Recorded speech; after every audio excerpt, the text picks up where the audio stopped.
and Orzel was born on April 20, 1959 and was diagnosed with FOP as a child. That means fibrodysplasia ossificans progressiva. She moved to the English house, the same long-term care facility where Harry once lived, where she spent the rest of her life. Carol was extremely active in the FOP community. She advocated for more research, established network of communications with others with FOP, and educated both public and medical professionals about the disease. FOP is one of the rarest diseases in the world. Only about 900 people have been diagnosed with it. The mutation of a single nucleobase out of 6 million in a person's DNA causes ribbons, plates, and sheets of bone to cross the joints and locks them up, making movement impossible. At birth, the only visible sign of FOP is what looks like a bunion in the big toe. It is, in fact, a malformation of the joint. Between the ages of 2 and 5, painful swellings that look like tumors begin to emerge on the neck and back, and then slowly transform into bone. Any attempt to remove bone can cause a joint to lock permanently, as an immunizations to other injections. As the disease progresses, it affects the upper limbs and then lower limbs in adolescence, and eventually in adulthood. It affects the jaw, elbows, knees, and wrists. By the time patients reach their 40s, very little, if any, mobility is left. FOP is deadly. The median estimated life expectancy is 56 years.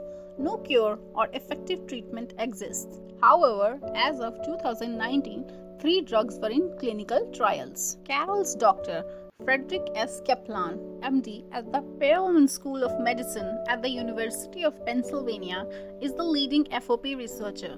Dr. Kaplan worked closely with Carol. He co-directs the only center in the world devoted to the study of FOP.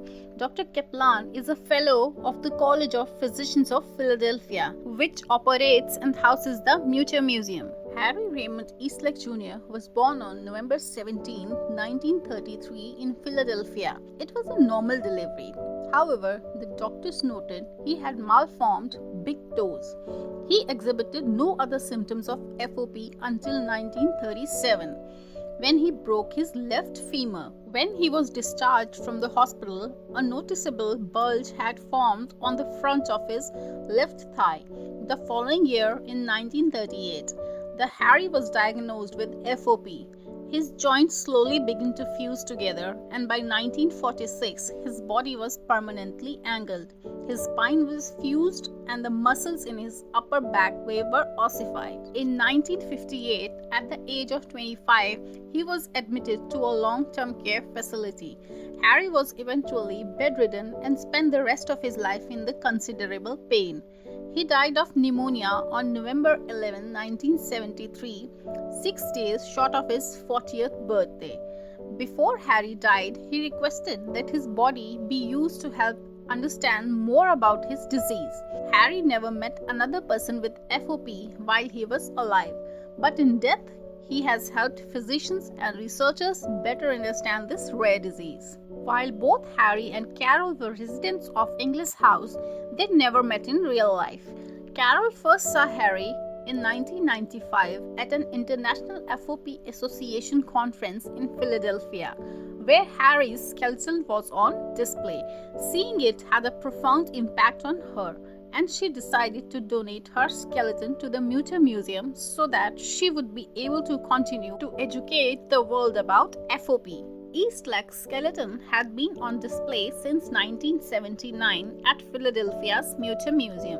The museum had lent the skeleton for gathering to help families better understand the disease, which causes bone to grow in soft tissue throughout the body. At that event, Orzel turned to her doctor Frederick Kaplan of the University of Pennsylvania and said, "When night time comes, I would like to hang next to the Harry at the Mutter Museum." And then Kaplan remembered. She looked at me with her unusual smile and a glimmer in her eye and said, "Only if my jewelry can be displayed there too."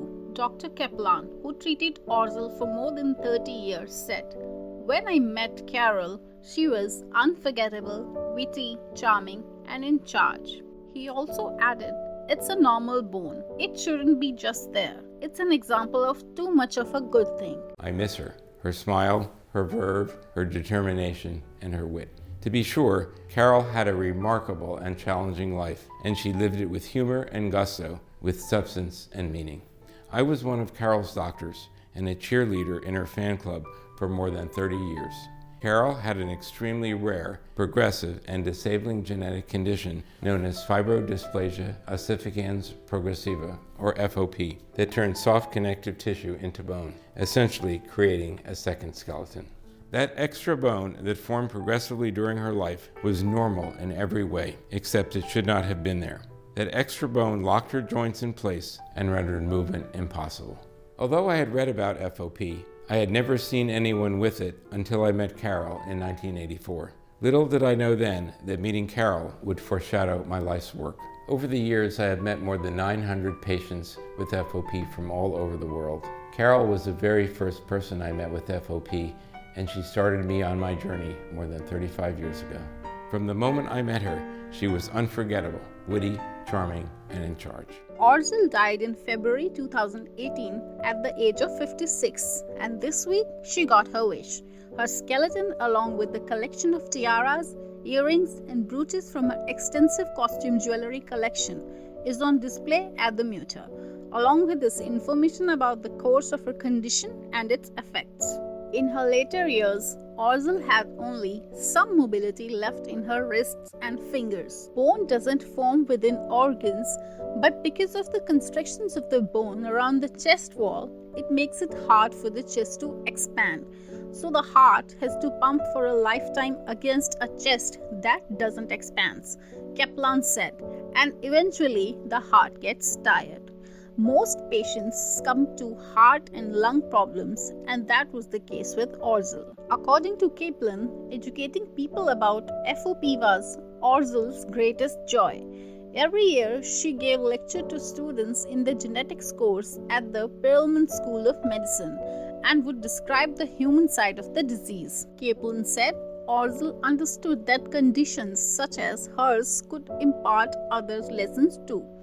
There's no better way to display the mysteries of the human body than with the rare diseases. As much as Orzel had a passion for education, she also had a passion for Philadelphia, where she lived all her life, much of it at English House, a 143-year-old long-term care community for people with physical disabilities.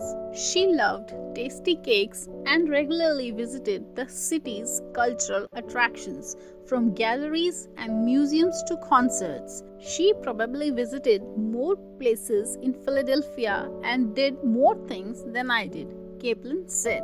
She found ways around her disability, seeking out tools to apply makeup before a night on the town. Well, Orzel's love of the city and commitment to scientific research make the Mutter Museum a perfect final resting place for her.